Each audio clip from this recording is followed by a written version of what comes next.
let's talk some surprising 4-0 teams. I've highlighted a few here.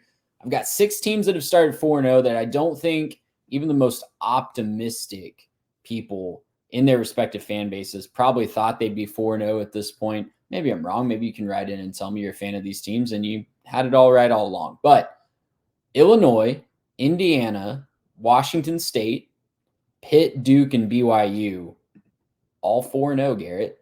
Mm-hmm. Of those 6 teams, I guess kind of free form, take it where you want. Who are you most impressed with? Which one's the most surprising, or who has the highest ceiling going forward? I think most impressed with and best achieving, highest, whatever. I think all of that falls on BYU for me. I don't think anybody expected BYU to look good at all. I certainly didn't. I didn't think that BYU was going to be a very good football team this year. I thought that unfortunately they were looking at a head coaching change at the partway point of the season or at the end of the season, and there's going to be a new era. Don't look now. They're playing really good defense. They're running the ball well. They've got their quarterback is doing really well. And by the way, one of the funniest things about the situation, he's a Jewish quarterback at BYU, and I saw that. I'm sure you saw it too. Is the BYU shirt that was really funny. Yeah, I love how much that's just taking off, and it's becoming kind of its own like cult story. And so it's really fun, and it's fun to watch this BYU team look good because this is something we haven't really seen in a while. It's been a while since BYU's been relevant sort of nationally. And I don't know that they are necessarily now anyways, but they are 4-0 and they're tied for the best record in football right now. So that's kind of fun. That's a fun situation we find ourselves in with BYU. I think they probably have the highest ceiling remaining too. I'm looking at the rest of their conference schedule. They play at Baylor. That's tough. It's not a very good Baylor football team, but it still is tough to travel and come down to Texas and travel to this part of the country. But they play Arizona at home. They play Oklahoma State at home, a couple teams that haven't proved very much. And by the way, when it comes to shutting down the run, I don't think Oklahoma State's going to have a very good time in Provo at all. They go to UCF. That might be the last big chance for a loss on their schedule. That might be the biggest chance at a loss left on their schedule because then they finish at Utah, big rivalry game there, Kansas, at Arizona State, and Houston. That's not exactly a murderer's row. Is it insane to talk about 9-3 as the floor for BYU right now with a loss to UCF, Utah, and then take your pick of one more? Well, here's my counterpoint on BYU. They have 2 really, really good wins. They beat SMU. Mm-hmm. We'll talk about the K-State game here in just a little bit. I guess we can talk about BYU kind of right now, and we'll talk about what it means for K-State when we talk the game specifically here in a little bit. But really, neither one of those wins were they all that. I know the score says 31-9 against Kansas. Right. Or 38. 38-9, thank you. Were they really that dominant in that game, or was it more Kansas State beating themselves? With SMU, were they really this dominant force on defense, or was it SMU with multiple turnovers inside the red zone and kind of kicking that game away? Again, they won the games. Don't hear what I'm not saying. They won the games. Credit to them that. Winning, as Dan Rubenstein on the Solid Verbal says, winning is a skill. And if you don't know how to win, you're not going to win very many football games. But I got to tap the brakes a little bit on 9-3 before I see them just go out and really beat a team where that team didn't commit just a ton of egregious mistakes. I totally understand it. I want to kind of push and say this might have more to do with BYU than you think. I went back and checked Kansas State's results so far this season. They beat UT Martin 41-6, obviously not a very competitive game. They beat Tulane 34-27, and they beat Arizona 31-7. They managed 9 points against BYU. And turnovers are part what you're doing as well. Yeah, they held SMU to 15 points in this matchup that they won. That's aging very well. Previously, obviously the 29-24 for week 0 beat the crap out of HCU, and then offense go Burr against TCU 66-42. That's a good SMU offense. That's an SMU offense that was top 10 last year. Didn't lose a whole lot of pieces from it, and they held them to 15 points, held them out of the end zone. that's a good team. It's a good team. It's a very good defense. I think that this is a really good team. I think this is a really good BYU team, a very good defense. I do think they might have actually scored one. I can't remember if they did or not. But this is a very good team. I think a very good defense.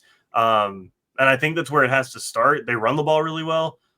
And yeah, there is something too when you do all the little things right and then it shows up on the field, right? You do all the special teams things right, and then all of a sudden you block really well on a punt return that looks like it should be past you, and you take it to the house. You do a lot of things right on defense. You put yourself in a good position. You're going to pick it off and give your offense some short fields.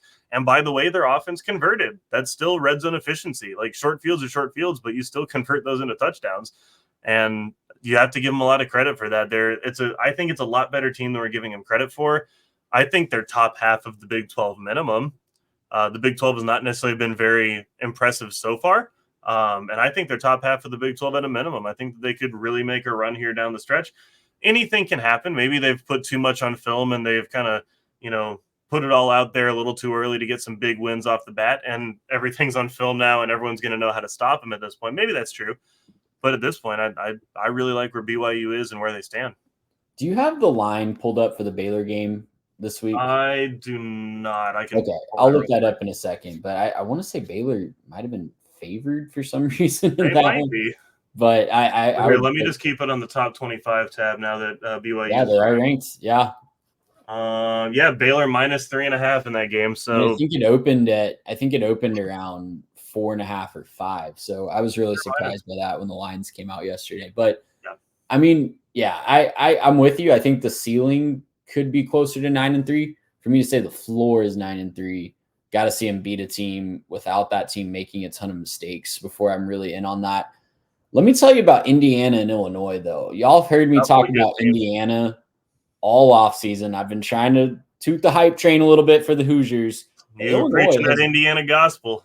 Exactly. And Illinois has really come into their own as well.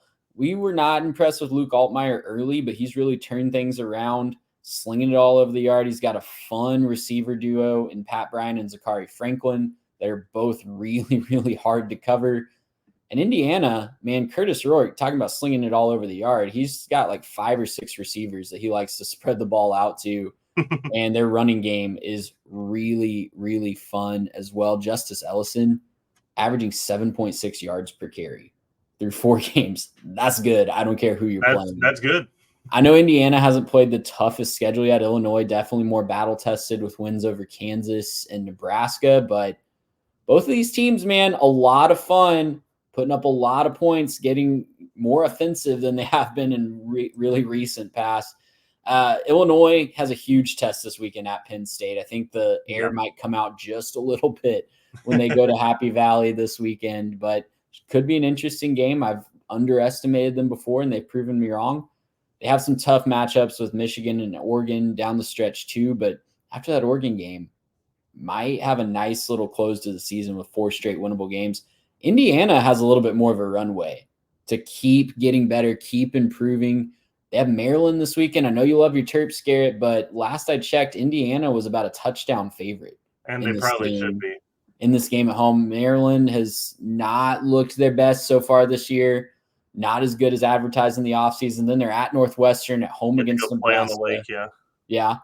At home against Nebraska, at home against Washington, at Michigan State, before back-to-back games against Michigan and Ohio State, and closing out the season with the rivalry game against Purdue. So there's some potential. There's some potential to make another run. I'd love to see how high the Hoosiers can climb. Yeah, they can get to 6 or 7-0 going into that stretch run.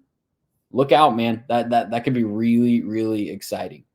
Yeah, these are a couple of really good teams. I was checking some of the stats on them just to kind of see where they're ranking right now. Indiana has the 5th ranked points per game. Yeah. And they have the 7th ranked opponent points per game against. They're blowing fools out. It's not like their schedule. I'll be the first to say their schedule has not been good. I highlighted that in the preseason where they have the opportunity to win some games early, but they're blowing them out. And they should be doing this, but they're doing what they should. And the 2 things I wanted to emphasize here are the completion percentages for these 2 quarterbacks at these schools. Curtis Rourke completing 75% of his passes, and Luke Altmaier completing 71% of his passes. That gets it done. Okay, I don't care who you are. When you can complete passes at that clip, it means you know who's supposed to be open. You make good decisions with the football. You don't try to force it down the field when you don't need to. If you're completing 70+% of your passes, that gets it done. So if these guys can keep that up, these could both be teams that push and maybe ruin a couple of seasons down the stretch. It might have already happened with Nebraska. I don't know what's going to happen, kind of with them heading on the way out. They can certainly salvage the season, but that's probably not a loss they expected coming into the year. And, we'll see what happens with them. But yeah, Illinois and Indiana could ruin some seasons, maybe make a little bit of noise, maybe make a dark horse run. A couple of those Big Ten teams have looked a little susceptible. Only Big Ten team I don't think has looked bad so far is Ohio State, but outside of them, everyone else in the Big Ten's looked like they've had moments of weakness and had moments where they're beatable. So yeah, these could be a couple of good teams. Gracious, how about